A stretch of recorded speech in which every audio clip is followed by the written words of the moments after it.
Alright guys, welcome back. If you are wondering, we are going to take a look at the top 10 rating duel decks from this month, and then also we'll take a look at the ladder in a whole. I was gone for a few days, so if you're wondering, I was on vacation. Now I am back, but honestly in Master Duel there was not a lot going on. We still don't really know what is in the next pack. We are assuming that the rest of the Fiendsmith cards will come, this is pretty sure, but other than that there's a big question mark when it comes to the next pack, which will come out next week, so we will definitely live stream, that's for sure, like you are used to it basically. And I guess come Monday we will know what else will be in the pack, so very interesting. Take a look at the channel on Monday because we will talk about the new leaks. But firstly we have the results from last month's top 10 rating duels, so on the ladder, the 10 best players on the ladder, and we are only missing the first place list here, and this is quite nice. Second place is Primate Blue Eyes, no big surprise.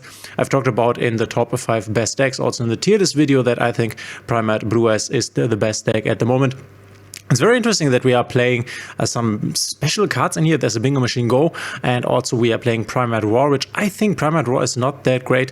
The graphic effect isn't bad, but the effect, the first effect basically, where you pay 2,000 life points and then you can summon a normal monster if you do not control a monster, I don't think it's that great. A very strange list, I think. I like the Ghost Ogre here just to destroy the opponent's True Light, because you will definitely face a lot of blue eyes, so I like this. Other than that, not the biggest fan of the Primate Roar, but it works. And then the Bingo Machine Go, not quite sure why we are playing this, because I think we have a lot of consistency in the deck already with the triple wishes, with the Lordly Loads, with the Ether Barrels, and then obviously the Sages with Eyes of Blue, and you can also, I don't know, hard open maybe a True Light or hard open one of the Maidens. So I think a lot of starters, not quite sure why we would need Bingo Machine Go, but yeah, this deck made a second place here, and no big surprise, we have the Primate Blue Eyes deck. We have Baron here, we have the Cosmic Blazer Dragon. If you can establish this one, then it's basically game over. And then I think playing the Liner, the Light Charmer, makes a lot of sense, since you will play against a lot of other blue eyes strategy decks. So we have Grass Branded here at the third list. It's so amazing how every time there is Branded being played or being one of the best decks, it does not really matter in which meta environment, someone takes this deck and makes a good finish with this. We have a 60 card list here with Grass. This is normally how it has been being played. We have the triple band opening back, that is obviously nice. We have a Luba at 3 once again, so it is definitely at one of the strongest points. One of the very good things about this deck, that we can play a lot of Bystials. We can see right here triple Saurony and then one Magnamut. This is obviously great against the Primate Blue Eyes deck. Removing the blue eyes from the graveyard not only means you can't resummon them with True Light, can't resummon the Maiden, will not get your Ether Barrels back, and this means you will not get your Drill Beam back. So getting rid of the blue eyes from the graveyard of the blue eyes player is very impactful. We have the Gold Sarcophagus here too. Malice incoming, question mark, but I'm guessing Ryziel in the next pack, if any of them. And yep, other than that, nothing too fancy here. We have this card, I think this is Sales Ban or something, which basically forbids a card being played. Other than that, nothing especially here. In the extra deck, the Chaos Dragon has been established here because it can destroy cards. This is something that Branded was not really great at. We have the Borrowed Furious Dragon, which can also destroy a card, but the new Chaos Dragon is also nice with that. We are playing Talons, we are playing Nibiru's, 3 Nibiru's, very interesting, since Nibiru is not that great against blue eyes. Oftentimes if I play the blue eyes deck, I just end on the spheres here just to not play into Nibiru. You can let me know in the comments what your opinion on this is, on what your experience with the Nibiru and the blue eyes deck is, and how your journey on the ladder was this month. And then we have the 4th place list here with Millennium Fiends with Snake Eyes.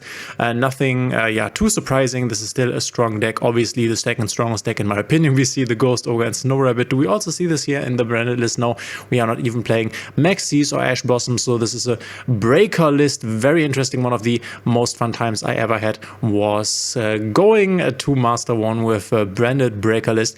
But we have the Millennium list right here. It's still very strong, even though we don't have the Beatrice anymore, and we'll get even stronger when we will finally receive the rest of the Fiendsmith cards.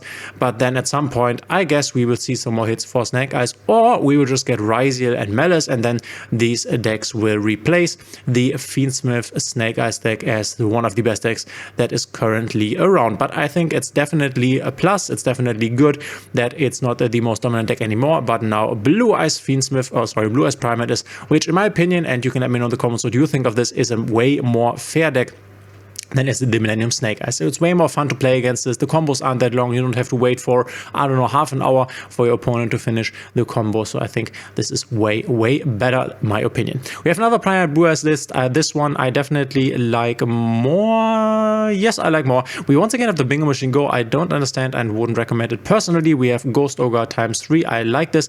The Seahorse can definitely bridge these two engines together, though I think you don't really need it. And we are playing the Zephyr Dragon here instead of the Cosmic Blazer or the Quasar Dragon. I like the Quasar Dragon more. The upside of playing the Zephyr Dragon is that you can do this on your turn, making two Spirit Dragons, and then go into the Negate Boss Monster and then into the Zephyr Dragon. This plays around stuff like Called By on your opponent's draw phase, because if you play it like this, as we can see right here, you would go double Spirit Dragon, and then on your opponent's draw phase could go into the Boss Monster Dragon and then into the Crimson Dragon, making the Cosmic Blazer or Quasar Dragon. But the problem obviously is that your opponent can, for example, use Called By, which is being played a lot, and also at 2 to remove the Spirit Dragons, and then this does not work anymore. Whereas if you play it like this, then it will always work. So you have to decide. This is weaker in my opinion, because if you can establish the Quasar Dragon, then a game over. The Cosmic Blazer Dragon it is, and yeah, but this is a bit more weak to some interruptions, so you have to decide for yourself. We have another Millennium Fiendsmith Snake Eyes list here. Once again, nothing too fancy here. We are playing the Diabellstar cards, or more Diabellstar cards. We also, I think, saw this up here. This is something that has replaced some cards when we have lost the Beatrice, so nothing too fancy here. We are playing the Gamma package, but a small one. Honestly, if I would play this brick here, I would also play the Spell Negate Gamma, most likely, because you can hit a lot of nice cards in the Blue Eyes decks. For example, we are talking Blue Eyes because this is the most represented deck on the ladder by far. Then we have Memento here. Nice that Memento also has a space. We are playing the Goblin package here, triple times the Goblin Grand Escape. Then you also want to play the double Goblin here, because otherwise you could brick on your one Goblin and then you have 3 dead cards.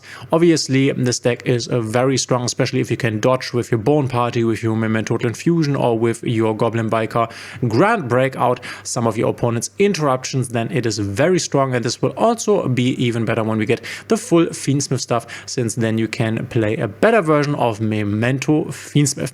Another Millennium Fiendsmith Snake Eyes, a Fiendsmith Yubel, it's called here, but not really Fiendsmith Yubel. I guess the player was also playing the Yubel deck, but yeah, we have once again the Snake Eyes deck without the heavy Diabellstar package here, but other than that, nothing too fancy. We are once again playing the Ghost Ogre and Snow Rabbit, and then also we're changing it up to Yubel. Yubel still very strong, but yeah, I don't know. I think the Snake Eyes deck is way better. You can let me know what your opinion on this is. Yubel is definitely still a good deck, and will most likely not receive any further hits. I think we are done with hitting Yubel. Will also be getting a boost from getting the rest of the Fiendsmith cards, so we will have to see how the deck will perform in the future. And then we have Fiendsmith Telements Light Swan FTK. Why is this called FTK? This is the FTK one. Okay, how do you FTK with this? Not quite sure. If you see how you would do it, let me know in the comments. Maybe with this card here, I'm not quite sure. But yeah, an FTK deck, very interesting here. And then a more control-ish deck. Interesting that Light Swan was able to place 9th, because I think the engine is not that great. It's super random. The Telement stuff is obviously nice, but now with the Beatrice ban is worse once again, unfortunately, for Telements. But very interesting, and this is what I like about the top 10 rating Duel deck list. They are always very different. We don't only have the top decks here, but also some very, very strange picks. And then we have another Memento list right here. Once again, nothing too special. We are playing the Goblin Biker Grand Breakout stuff. This will be better in the future when we have Rise, because then you can also play Goblin Biker cards. We are playing a Diabellstar. This is the one where you basically have to set every spell card, and then once per turn she can also destroy one set card that was being set in that moment. And I guess we are accessing this through the Chimera part of the extra deck here. Very interesting and unorthodox.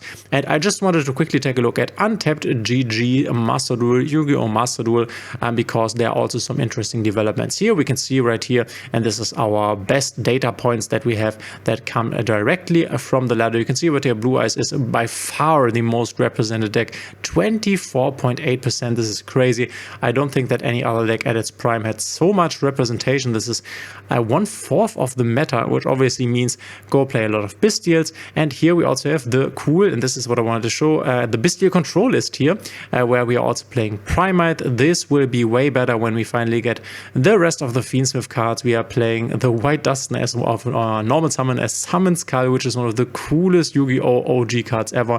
Obviously also Blue Eyes. But yeah, then we are playing the Primate engine, and we are playing, in this case, only one Bestial. And the Fiendsmith stuff, you can definitely play more Bestials because they are very great. Also playing triple Primate Drill Beam, just a control deck that grinds out the opponent. I think this will be a very interesting deck, especially if we put in a bit more Bestials and get the rest of the Fiendsmith stuff in here, probably come next pack. So this is the current situation that we have here on the ladder. You can see a lot of different decks being quite good, but nothing gets close to the win percentage of Blue Eyes and the representation. So if there ever was a time to put in Bestials in your deck, now there is. Let me know in the comments what your experience on the ladder was this month. I'm very interested. We will see each other in the next one. Bye.